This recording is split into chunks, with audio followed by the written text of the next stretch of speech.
السلام علیکم دوستوں اور ساتھیوں، ہم نے انسان کامل صلی اللہ علیہ وآلہ وسلم کے اپنی پچھلی ویڈیو میں صفحہ 165 تک باب پنجم تک سنا اور پڑھا تھا۔ آج ہم باب ششم حبیب خدا صلی اللہ علیہ وآلہ وسلم کی ہجرت مدینہ صفحہ نمبر 167 سنیں گے اور پڑھیں گے۔ شعیب ابو طالب۔ قریش نے اسلام کے نور کو روکنے کے لیے ہر طرح کی کوشش اور ہر طرح کا حربہ استعمال کیا، سخت ایذائیں دیں، ہر طرح کا لالچ دیا، لیکن ان سب کے باوجود حق کی شمع نور منور رہی اور اسلام کی شعاعیں باطل و سیاہ قلوب کو اپنی روشنی سے جگمگاتی جا رہی تھی۔ حضرت حمزہ اور حضرت عمر جیسے بہادر، شجاع اور مقتدر اشخاص ایمان لے آئے تھے اور اسلام کا دائرہ وسیع سے وسیع تر ہوتا جا رہا تھا۔ نجاشی نے بھی عیسائی ہونے کے باوجود مسلمانوں کو نہ صرف پناہ دی بلکہ عزت و احترام سے اپنے ہاں رکھا۔ اس کے برعکس جو سفیر قریش کی جانب سے گئے تھے وہ ناکام و نامراد واپس آئے۔ قریش مکہ نے آپس میں معاہدہ کیا کہ حضور محمد صلی اللہ علیہ وآلہ وسلم کے پورے خاندان بنو ہاشم کا بائیکاٹ کر دیا جائے، انہیں اتنا ستایا جائے کہ ان پر عرصہ حیات تنگ ہو جائے اور وہ عاجز اور پریشان ہو کر حضرت محمد صلی اللہ علیہ وآلہ وسلم کا ساتھ چھوڑ دیں۔ چنانچہ قریش کے مختلف خاندانوں کے درمیان معاہدہ مرتب ہوا۔ کوئی شخص خاندان ابو ہاشم سے قرابت نہیں کرے گا، کوئی ان کے ساتھ خرید و فروخت نہیں کرے گا، نہ ہی کوئی ان سے ملے گا۔ ان کے پاس کھانے پینے کا سامان جانے نہیں دیا جائے گا جب تک وہ محمد صلی اللہ علیہ وآلہ وسلم کو قتل کرنے کے لیے ہمارے سپرد نہ کر دیں۔ یہ معاہدہ منصور بن اکرمہ نے لکھا اور حرم شریف میں لٹکا دیا۔ اس معاہدے کے بعد حضور انور محمد صلی اللہ علیہ وآلہ وسلم کی زندگی خطرے میں دیکھ کر بنو ہاشم مکہ شہر سے نکل گئے اور شعب ابی طالب میں جا کر پناہ گزین ہوئے۔ شعب کے معنی گھاٹی یا درہ کے ہیں۔ یہ گھاٹی پہاڑ کے دامن میں بنو ہاشم کی ملکیت تھی اور حضرت ابو طالب کے نام سے مشہور۔ نبی اکرم صلی اللہ علیہ وآلہ وسلم اور ان کا قبیلہ شعب ابی طالب میں محصور ہو گئے اور 3 سال تک وہیں رہے۔ اہل مکہ اس معاہدے کی سختی سے پابندی کر رہے تھے۔ انہوں نے بنو ہاشم سے نہ صرف لین دین بلکہ بول چال تک بند کر دی تھی۔ اس موقع پر تقریباً تمام بنو ہاشم اور آل عبد المطلب نے حضور صلی اللہ علیہ وآلہ وسلم کا ساتھ دیا۔ ان افراد میں کچھ لوگ ابھی تک مشرک تھے، وہ بھی آپ کے ساتھ تھے، سوائے ابو لہب کے جس نے مشرکین کا ساتھ دیا۔ بنو ہاشم کا پورا خاندان 3 سال تک اس گھاٹی میں رہا۔ یہ سخت مشکل، بھوک اور پیاس کا زمانہ تھا۔ لوگوں نے درختوں کے پتر اور کیکر کی چھال کھا کھا کر گزارا کیا، کسی نے سوکھا چمڑا بھگو کر آگ پر بھون کر کھایا۔ گھاٹی کے باہر کفار کا پہرا تھا تاکہ کوئی آپ لوگوں تک پانی اور کھانا نہ پہنچا سکے۔ فاقوں سے کئی لوگ ملک کے عدم کو سدھار گئے۔ جب بھوکے بچوں کے رونے بلکنے کی آوازیں باہر جاتی تو قریش سن کر خوش ہوتے اور سوچتے کہ بنو ہاشم اب ہار مان جائیں گے۔ وہ بھوک و پیاس سے مجبور ہو کر معاہدے کے مطابق عمل کرتے ہوئے حضرت محمد کو ان کے حوالے کر دیں گے۔ اس معاہدے کا ذکر طبرہ اور ابن سعد وغیرہ نے تفصیل سے لکھا ہے۔ اس حالت میں 3 سال گزر گئے لیکن پیغمبر اسلام، ان کے خاندان اور دیگر مسلمانوں کے پائے ثبات و استقلال میں فرق نہ آیا اور انہوں نے نہایت عزم و صبر کے ساتھ یہ وقت گزارا۔ قریش کے چند رحم دل لوگ اس معاہدے کے خلاف تھے۔ وہ بنو ہاشم کے مصائب اور تکالیف سے پریشان و متفکر تھے۔ حشام بن عمر اپنے قبیلے کا ممتاز شخص ہونے کے علاوہ بنو ہاشم کا رشتہ دار بھی تھا۔ اس نے معاہدہ توڑنے کی ایک خفیہ تحریک شروع کی۔ اس کے ساتھ ابی امیہ معتم بن وادی، ابوالخیری، ابوالخبتری،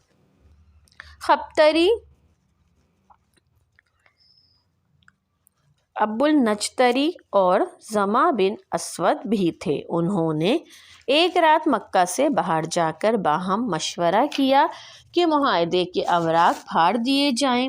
اللہ کی شان، اسی دن حضور صلی اللہ علیہ وآلہ وسلم نے اپنے چچا ابو طالب کو بتایا کہ معاہدے کو دیمک چاٹ گئی، صرف جہاں اللہ کا نام لکھا ہے وہ جگہ۔ دوسرے دن ابو طالب حرم پاک میں گئے اور پیغمبر آخر الزماں کی پیش گوئی کا اعلان کیا اور فرمایا، دیکھو اگر یہ سچ ہے تو ہم محمد صلی اللہ علیہ وآلہ وسلم کو ہرگز تمہارے حوالے نہ کریں گے، اور نہ تمہارے ساتھ شامل ہو جائیں گے۔ کافر نے معاہدے کو دیکھا تو حضرت ابو طالب کی بات درست نکلی۔ ہشام اور ان کے ساتھیوں نے کہا کہ یہ معاہدہ ظلم اور سنگدلی کا نشان ہے، اس کو پھاڑ ڈالو۔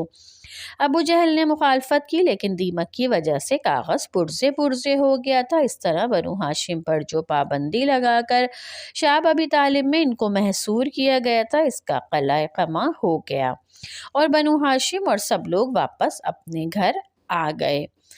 اس قیصر رائے کے بعد کچھ ہی دن گزرے تھے کہ حضرت ابو طالب کا 10 نبوی میں انتقال ہو گیا۔ شفیق چچا نے بچپن میں آپ کی دیکھ بھال نہایت شفقت سے کی اور زندگی بھر ہر طرح ان کا ساتھ دیا تھا۔ آپ کو چچا کی وفات کا بہت صدمہ ہوا تھا۔ انتقال سے قبل حضور صلی اللہ علیہ وآلہ وسلم نے چچا سے کہا کہ آپ کلمہ توحید پڑھ لیجئے تاکہ میں آپ کے مسلمان ہونے کی شہادت دے سکوں۔ اس وقت عبداللہ بن امیہ نے حضرت ابو طالب سے کہا، کیا تم اپنے باپ دادا کے دین سے پھر جاؤ گے؟ انہوں نے حضور صلی اللہ علیہ وآلہ وسلم کو جواب دیا کہ میں عبد المطلب کے دین پر مرتا ہوں۔ میں ضرور کلمہ توحید پڑھ لیتا، لیکن قریش کہیں گے کہ موت کے ڈر سے کلمہ پڑھ لیا۔ حضور صلی اللہ علیہ وآلہ وسلم نے فرمایا کہ میں آپ کے لیے مغفرت کی دعا کروں گا اس وقت تک جب تک خدا مجھے منع نہ کر دے۔ ابھی باپ جیسے عظیم و محبت کرنے والے چچا کی وفات کو 3 دن ہی ہوئے تھے کہ آپ کی ہمدرد ساتھی غمگسار رفیقہ حیات خدیجۃ الکبریٰ کا بھی انتقال ہو گیا۔ اس وقت ان کی عمر 65 سال تھی۔ رسول اکرم صلی اللہ علیہ وآلہ وسلم نے اس سال کو عام الحزن یعنی غم کا سال قرار فرمایا۔ حضرت ابو طالب اور حضرت خدیجۃ الکبریٰ کی وفات کے بعد آپ صلی اللہ علیہ وآلہ وسلم نے تبلیغ کا کام پھر سے شروع کر دیا۔ کفار نے آپ کو اور زیادہ پریشان کرنا شروع کر دیا۔ ان کے حوصلے بہت بڑھ گئے تھے۔ جب آپ قرآن پڑھتے تو لوگ گالیاں دیتے، نماز پڑھتے تو گندگی پھینکتے، یہاں تک کہ گھر جا کر کھانے میں گندگی ملا دیتے۔ مٹی اور پتھر پھینکنا، آوازیں کسنا تو ان کا معمول تھا۔ آپ ان کی حد سے بڑی ہوئی ہٹ دھرمی، ضد اور مخالفت سے بہت دل برداشتہ ہو گئے اور سوچا کہ کسی اور جگہ جا کر خدا کا پیغام سنانا چاہیے۔ آپ نے شوال 10 نبوی میں طائف کا رخ کیا۔ حضرت زید آپ صلی اللہ علیہ وآلہ وسلم کے ہمراہ تھے۔ طائف مکہ سے 60 میل دور ہے، اچھی زرخیز اور بارونق جگہ تھی۔ یہاں قریش کی ایک خاندان بنو ثقیف سے عداوت سے بھی چلتی تھی۔ وہاں عمیر خاندان قبائل کا رئیس تھا۔ 3 بھائی مسعود، حبیب اور عبدالیلیل وہاں کے سردار تھے۔ حضور صلی اللہ علیہ وسلم مکہ اور طائف کے درمیان مقیم لوگوں میں تبلیغ کرتے ہوئے اور توحید کی منادی کرتے ہوئے پیدل طائف پہنچے۔ وہاں کے سرداروں سے ملے، دعوت اسلام دی، مگر انہوں نے نہایت گستاخی سے جواب دیا۔ ان تینوں سرداروں نے آپ سے کچھ اس طرح کی گفتگو کی۔ ایک نے کہا کہ اگر واقعی خدا نے تمہیں نبی بنا کر بھیجا ہے تو کیا وہ کعبے کی بے عزتی کرانا چاہتا ہے؟ دوسرا بولا، کیا خدا کو تیرے سوا کوئی دوسرا مناسب آدمی نہیں ملا؟ اگر اسے رسول بنانا تھا تو کسی حاکم یا سردار کو بناتا۔ تیسرے نے کہا خدا کی قسم میں تجھ سے بات نہیں کروں گا، کیونکہ اگر آپ واقعی رسول اللہ ہیں تو پھر آپ جیسے آدمی کو جواب دینا سخت بے ادبی ہے، اور اگر آپ نعوذ باللہ جھوٹے ہیں تو اس قابل نہیں کہ آپ سے بات کی جائے۔ آپ نے بہت تحمل، صبر و ضبط سے ان کے جواب سنے، لیکن انہوں نے آوارہ گرد اور اوباش لوگوں کو سید کونین کے پیچھے لڑکوں نے گالیاں دیں، پتھر مارے، پتھر تاک کر ٹخنے کی ہڈی پر مارتے تاکہ زیادہ تکلیف ہو۔ جب آپ نڈھال ہو کر بیٹھ جاتے تو لڑکے بازوؤں سے پکڑ کر اٹھاتے اور پھر ٹخنوں پر پتھر مارتے۔ آپ کا خون بے تحاشا بہہ رہا تھا، یہاں تک کہ جوتے خون سے بھر گئے تھے، مگر وہ لوگ تالیاں بجا بجا کر ہنستے رہے، حتیٰ کہ انہوں نے آپ کو بستی سے نکال دیا۔ آپ نے اہل طائف کی یہ سنگ دلی اور سیاہ باطنی دیکھی، مگر اس حالت میں بھی آپ پر نا امیدی اور مایوسی کی کیفیت طاری نہیں ہوئی، کیونکہ آپ کا دل خدا کی محبت سے بھرا ہوا تھا۔ آپ نے خدا سے دعا کی کہ اے میرے خدا، اپنی کمزوری اور طاقت کی کمی اور لوگوں کی نظر میں ہیچ ہونے کا تیری طرف گلہ کرتا ہوں۔ اے رب، تو رحم کرنے والوں سے بڑھ کر رحم کرنے والا ہے، تو ہی کمزوروں کا رب ہے اور تو ہی میرا رب ہے۔ تو کسی طرح مجھے کسی اجنبی کی طرف سپرد کرے گا جو مجھ سے ترش روئی سے پیش آیا، کسی قریب دوست کی طرف جس کے قبضے میں تو نے میرا معاملہ دیا۔ اگر تیری ناراضگی مجھ پر نہیں تو ان تمام باتوں کی مجھے پرواہ نہیں۔ تیری حفاظت میرے لیے بہت وسیع ہے، میں تیرے نور کی پناہ میں آتا ہوں جس کے ساتھ ٹکرا کر ساری تاریکیاں پاش پاش ہو کر روشن ہو جاتی ہیں، جس سے دنیا اور آخرت کے امور اصلاح پذیر ہو جاتے ہیں۔ کہ مجھ پر تیری ناراضگی ہو یا تیرا غصہ ہو، تیرے حضور عذر کرتا ہوں یہاں تک کہ تو راضی ہو جائے، اور کوئی طاقت اور قوت نہیں مگر تیرے سوا۔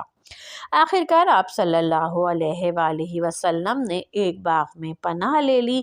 یہ باغ دو قریشی بھائیوں عتبہ اور شیبہ کا تھا۔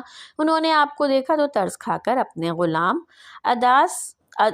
غلام اداس کے ہاتھ ایک پلیٹ میں انگور بھجوائے۔ آپ نے انگوروں کی طرف ہاتھ بڑھاتے ہوئے بسم اللہ کہا اور پھر انگور کھائے۔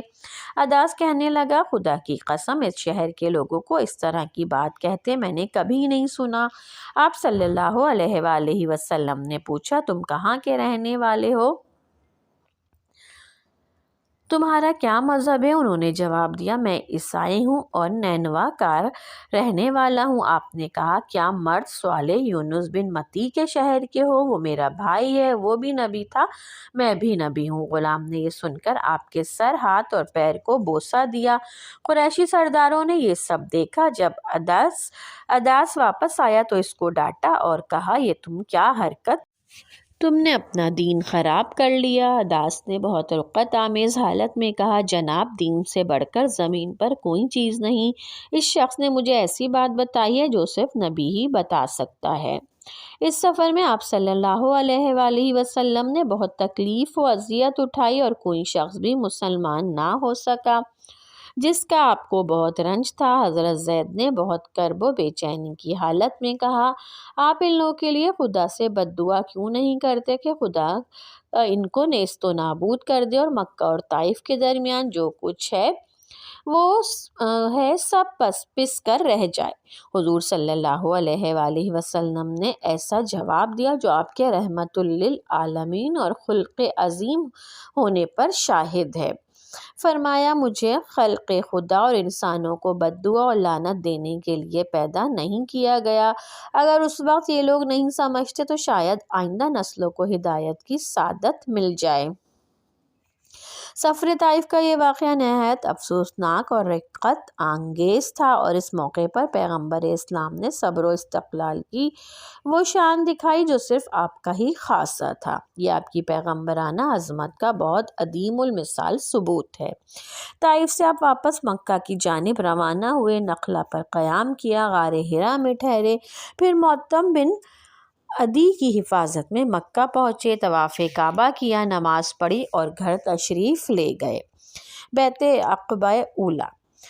آپ صلی اللہ علیہ وآلہ وسلم نے اسلام کی تبلیغ کے لیے ہر طرح سے کوشش شروع کر دی تھی۔ ایام حج میں مختلف قبائل حج کے لیے مکہ آتے تھے تو حضور ان کو دعوت حق و اسلام دیتے اور توحید کا پیغام سناتے اور واعظ فرماتے، ان کے ڈیروں اور خیموں میں تشریف لے جاتے اور کلام الہی سناتے۔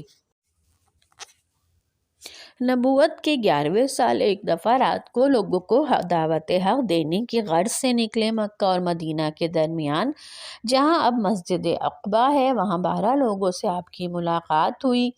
یہ لوگ یثرب کے اوس اور خزرج قبائل سے تعلق رکھتے تھے۔ حضور صلی اللہ علیہ وآلہ وسلم نے ان کو توحید کا پیغام دیا۔ یہ لوگ بہت بت پرست تھے، لیکن انہوں نے یہودیوں سے بارہا سنا تھا کہ ایک نبی عنقریب ظاہر ہونے والا ہے۔ جب انہوں نے حضور پاک سے کلام الہی سنا تو آپس میں کہنے لگے، یہ تو شاید وہی نبی ہے جس کا تذکرہ یہودی کرتے ہیں۔ ایسا نہ ہو کہ وہ یہودی ہم سے پہلے ایمان لے آئیں، ہم یہودیوں سے سبقت لے کر مسلمان ہو جاتے ہیں۔ انہوں نے حضور صلی اللہ علیہ وآلہ وسلم سے کہا کہ ہماری قوم اس اتفاق و اتحاد نہیں ہے، ہمارے قبیلے میں کئی جنگیں ہو چکی ہیں، ہم واپس وطن جائیں گے تو اپنی قوم کو آپ کا پیغام دیں گے، شاید آپ کی برکت سے ہم متحد ہو جائے، ہمارا نفاق مٹ جائے اور آپ سے زیادہ ہمیں کوئی ہستی عزیز نہیں ہوگی۔ ان صحابہ کے قبول اسلام سے یثرب کے گھر گھر میں اسلام کا چرچا ہونے لگا اور اس طرح یثرب میں آفتاب رسالت کی کرنیں پہنچ گئیں۔ اگلے سال یثرب کے 12 آدمی خدمت عالیہ میں حاضر ہوئے اور رسول کریم صلی اللہ علیہ وآلہ وسلم کے دست مبارک پر بیعت کی۔ اس میں کچھ لوگ وہ بھی تھے جو پہلے بیعت کر چکے تھے۔ یہ پہلی باضابطہ بیعت تھی جو بیعت عقبہ اولیٰ کے نام سے مشہور ہے۔ اس کی شرائط مندرجہ ذیل ہیں۔ نمبر 1، ہم صرف خدائے واحد کی عبادت کریں گے اور کسی کو اس کا شریک نہیں بنائیں گے۔ نمبر 2، ہم چوری اور زنا کے مرتکب نہیں ہوں گے۔ نمبر 3، ہم اپنی اولاد یعنی لڑکیوں کو قتل نہیں کریں گے۔ نمبر 4، ہم کسی پر جھوٹی تہمت نہیں لگائیں گے اور نہ کسی کی غیبت کریں گے۔ نمبر 5، ہم حضور صلی اللہ علیہ وآلہ وسلم کا ہر حکم مانیں گے۔ نمبر 6، ہم امر بالمعروف میں آپ کی نافرمانی نہیں کریں۔ ان لوگوں نے درخواست کی کہ کوئی معلم ان کے ساتھ بھیجا جائے جو احکام اسلام سکھائے۔ حضور نبی کریم صلی اللہ علیہ وآلہ وسلم نے مصعب بن عمیر رضی اللہ تعالیٰ عنہ کو تبلیغ اسلام کے لیے مدینہ یعنی یثرب بھیج دیا۔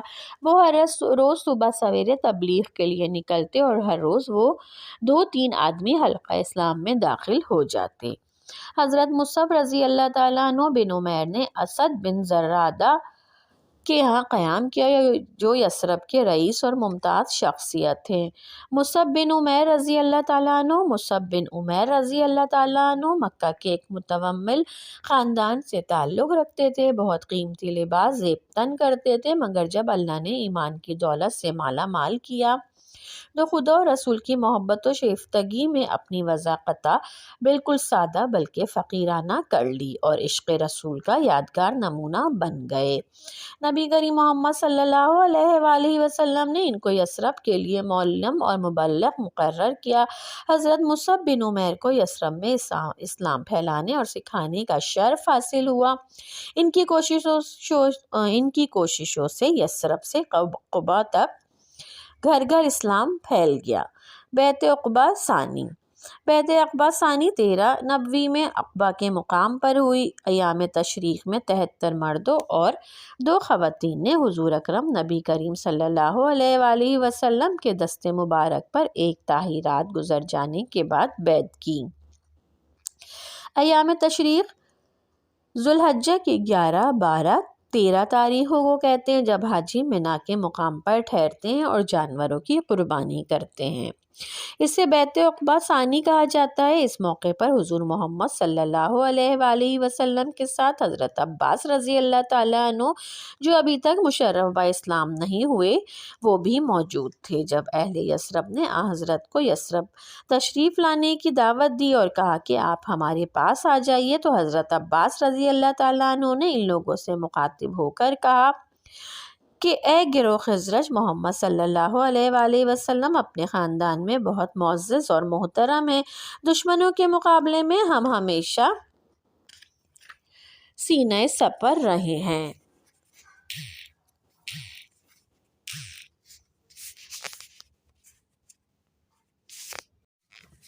اب تم ان کو بلا رہے ہو اور یہ بھی تمہارے پاس جانا چاہتے ہیں۔ اگر مرتے دم تک اس کا ساتھ دے سکو تو بہتر ہے، ورنہ ابھی سے جواب دے دو۔ ان لوگوں نے حضرت عباس رضی اللہ تعالیٰ عنہ کو کوئی جواب نہیں دیا، لیکن حضور صلی اللہ علیہ وآلہ وسلم سے مخاطب ہو کر کہا کہ آپ حکم فرمائیے، خدا اور اپنی ذات کے بارے میں جو عہد چاہیے ہم سے لے لیجیے۔ حضور صلی اللہ علیہ وآلہ وسلم نے قرآن پاک کی چند آیات پڑھی جن سے وہ بہت متاثر ہوئے۔ حضور اکرم صلی اللہ علیہ وآلہ وسلم نے فرمایا کہ تم میرے اہل و عیال اور مسلمانوں کی حفاظت کرو گے، اس بات پر بیعت کرو۔ حضور کی بات سن کر برہ بن معرور نے ہاتھ بڑھایا اور کہا، ہم پشت در پشت سے تیغوں کے سائے میں پلے ہیں اور جنگ و جدل میں آنکھ کھولی ہے۔ ابھی وہ یہاں تک ہی کہہ پائے تھے کہ ابو الحسیم نے کہا، یا رسول اللہ، ہم میں اور یہود میں تعلقات ہیں، وہ اس بیعت کے بعد ٹوٹ جائیں گے۔ ایسا نہ ہو کہ جب آپ کو اقتدار حاصل ہو جائے تو آپ ہمیں چھوڑ کر وطن واپس چلے آئیں۔ حضور انور صلی اللہ علیہ وآلہ وسلم نے مسکرا کر کہا، نہیں، تمہارا خون میرا خون ہے، تم میرے ہو، میں تمہارا ہوں۔ تم نے جس سے صلح کی اس سے میری صلح ہے، اور جس سے تم جنگ کرو گے اس سے میری جنگ ہے۔ اس بیعت کا نام بیعت الحرب رکھا گیا، کیونکہ حضور اکرم محمد صلی اللہ علیہ وسلم سے جن کا جھگڑا تھا اور جو آپ کے دشمن تھے، اب وہ ان کے بھی دشمن ٹھہرے۔ اس بیعت کے بعد یثرب جا کر اسلام کی تبلیغ کرنے کے لیے 12 لوگوں کو منتخب کیا گیا۔ ان میں 9 قبیلہ خزرج کے اور 3 قبیلہ اوس کے اشخاص تھے جن کا لقب نقیب ہوا۔ ان کے مبارک نام یہ ہیں: اسد بن رزارہ، رافع بن مالک، عبادہ بن صامت، سعد بن ربیع، عبداللہ بن رواحہ، برہ بن معرور، عبداللہ بن عمرو، سعد بن عبادہ، منظر بن عمرو، اسید بن حفیر، سعد بن خیشمہ، ابوالسیم بن